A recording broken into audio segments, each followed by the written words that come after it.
Hey guys, Raw Motivations here. Ben Taylor here to talk to you about narcissism. If you don't follow me yet, please click subscribe because I'm on this channel to bring awareness about narcissism and healing, growth, and change to be influential in your life on a day-to-day basis. Today what I want to talk about is narcissism and the end of that relationship. The end as it tapers down, as it fires up, whatever it might be. The end of that relationship is normally pretty confusing. And there's a lot of things that are going on in that relationship. You might be with a narcissist that you're the one that found out. You found out that they were cheating on you. You found out that they were lying or gaslighting or abusing you. And you're like, hey, that's enough. I'm getting out. There might be several different responses that you're going to get from this person. I know for one, there's the response of you saying like, hey, it's over. We're done. I'm moving on. We're not doing this anymore. That the narcissist will then produce emotion. They'll produce these tears. They'll produce these fake crying, this fake sobbing, or this idea of like, I can't do life without you.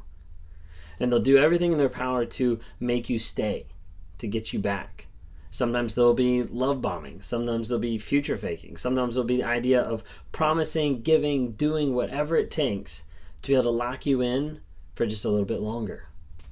When that accountability piece rises up and you're like, no, like I'm leaving because you did this, this, and this. Then they're like, hey, I've got a list. I can work on this. Okay, well, I'll change this. I'll sign up for therapy sometime. I'll work on this. I'll communicate better. Like whatever it is, they'll go down that list and be like, hey, all those things I'll do for you. Sometimes this catches people.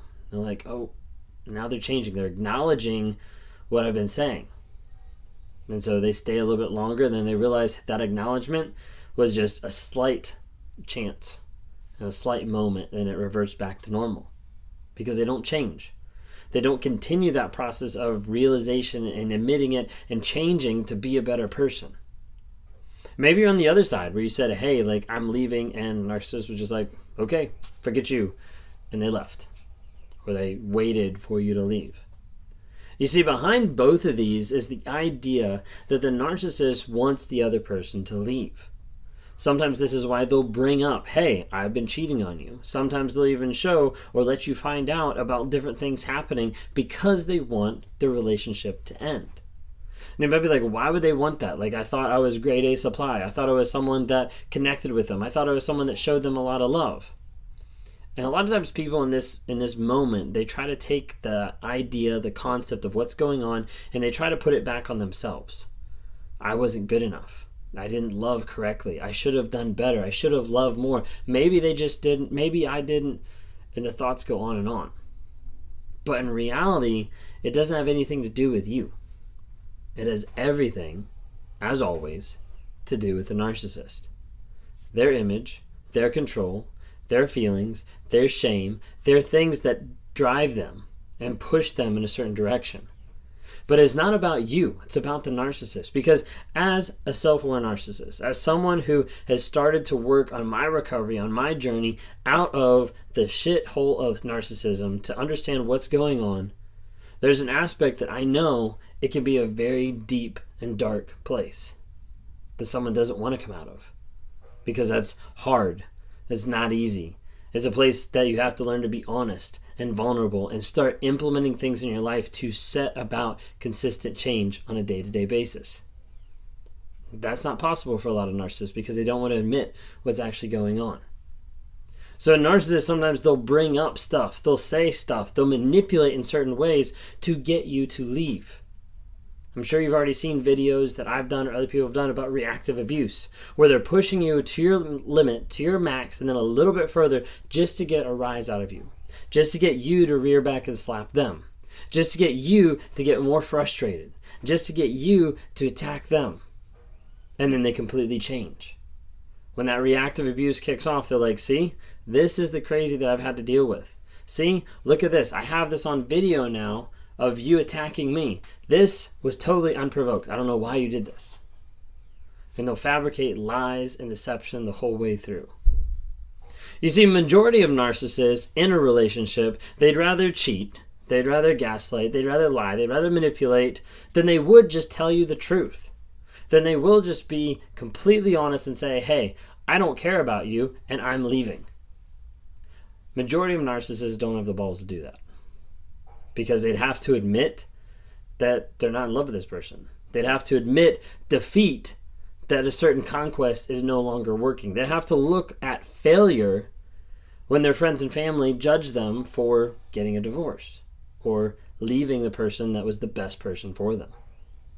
So a lot of times a narcissist will try to manipulate the situation to get reactive abuse, to get a reactive emotion, to get reactive leaving, a reactive breakup, I guess, to the idea that you leave them because of their abuse, because of what they've done, and they want that. They want that sometimes because they don't want to look like the bad guy. Remember, narcissism is about shame, and it's about image, and it's about control. If I can minimize the shame that I feel by protecting the image and controlling what everybody else sees, I'm going to do that every single time. That's the thought process that goes on in my head. It's a lot easier to not show the world vulnerability, to not show the world shame, to not show the world the deep, dark pit, than it is to actually say, hey, I'm going to be honest and vulnerable with you, and I'm going to tell you how it is. Narcissists lie constantly. We know that. Like, toxic people lie. They abuse constantly. We know that. And the difference is, for a narcissistic person, like, they need to come to a place where they understand, hey, this is who I am, and I need to stop lying and get to the place where I can understand and acknowledge what I'm doing, how I'm doing it, and I can work the process towards healing and change. The problem is most don't want to do that. What they'd rather do is put your life through hell so that you're the one that packs up your bags and leave. Oftentimes, at that very end, that last moment, like we're talking like your bags are packed, you're walking out the door, you're saying bye to the kids, you're whatever it might be, that last moment is sometimes when you see them try. Like, I just can't believe that you're leaving. Like, I'll try. I'll go to counseling. I'll do whatever you want. We can do this. We can do this. Maybe there's tears involved. Maybe there's hugs. Maybe there's a bunch of stuff going on. But at that moment in time, it's too late. Because you made up your mind to choose your health and your freedom over your abuse and lack of sanity.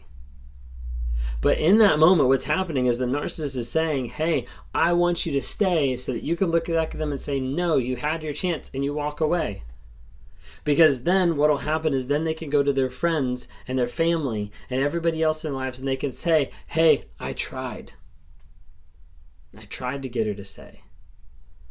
I tried to convince him to go to counseling with me.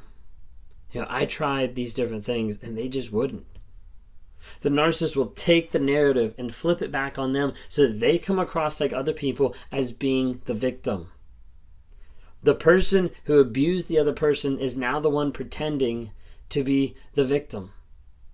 And they'll say, hey, I tried. Hey, I begged her not to leave. I begged them to stay. All these type of things. And the other person, the victim, walks away from the situation and looks like the bad guy.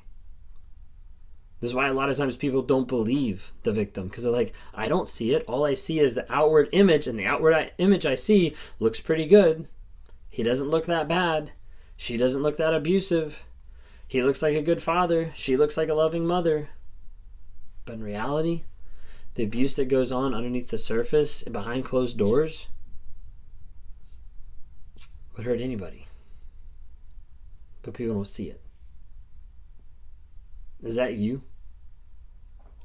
Do you feel like you're in a relationship that people don't see you? That people don't see what you're going through? That people don't understand the shit that you've been through on a day-to-day basis? And if that's you, I want you to know that there's hope for healing. And it's not by staying in it with an abuser. It's not by living in that relationship and getting abused day by day. It's by getting free and focusing on your healing, growing you, and changing you to be the best person possible.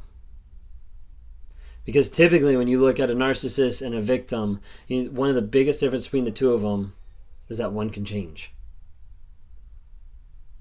And typically it's not the narcissist, because they're unwilling to acknowledge what they've done to other people.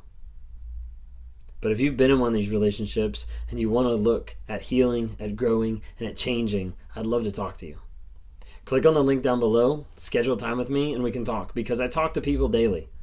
I Talk to people who are victims of narcissistic abuse and they're in that trauma bond. They feel addicted. They feel crazy. They feel mental with the idea that they want to go back with someone that they know is abusing them, that they know is hurting them, that they know is toxic. But they still feel like, I gotta go back. Like, I'm so used to this person. Like, they're my soulmate. They're my soul tie. Like, I need to go back to this person because we're just so good together. We have a connection. It's okay. The abuse isn't that bad. More often than not, it is. And you need a guide to get you out of the shit that you're in and to get you to a higher level of healing and growth. I hope you make that choice for your healing, for your safety, to find the best way that you can become the best you, the best version of you. If you're interested, follow my TikTok, Instagram, Facebook for small nuggets of truth every single day. If you want to listen to a podcast, we've got the Spotify and we've got it on Apple. Would love to be able to hear your thoughts. Just give us some ratings, hear the different things going on there. And thanks so much for watching. Please subscribe if you haven't. You've been told it's all your fault and that makes you feel crazy. No one understands you and that leaves you in a place of being alone. You've tried to break free multiple times and that leaves you helpless because nothing you've done has actually worked. It hasn't actually got you free or liberated from this toxic relationship. So you feel crazy, alone, and hopeless. Guess what? That's a lie. Because all it is how you've been raised and conditioned inside of this abusive relationship over and over. And as a result, you've sacrificed your growth, you've sacrificed your worth, and you've been trapped inside of a toxic relationship. What if I showed you the path to freedom? A way for you to actually get free mentally and emotionally from the toxicity that's happening right here, right now. You deserve more. You deserve to be able to heal. And I want to help you with that. If I can help you with that, go to rawmotivations.com/breakthrough. Schedule a call there and let's talk.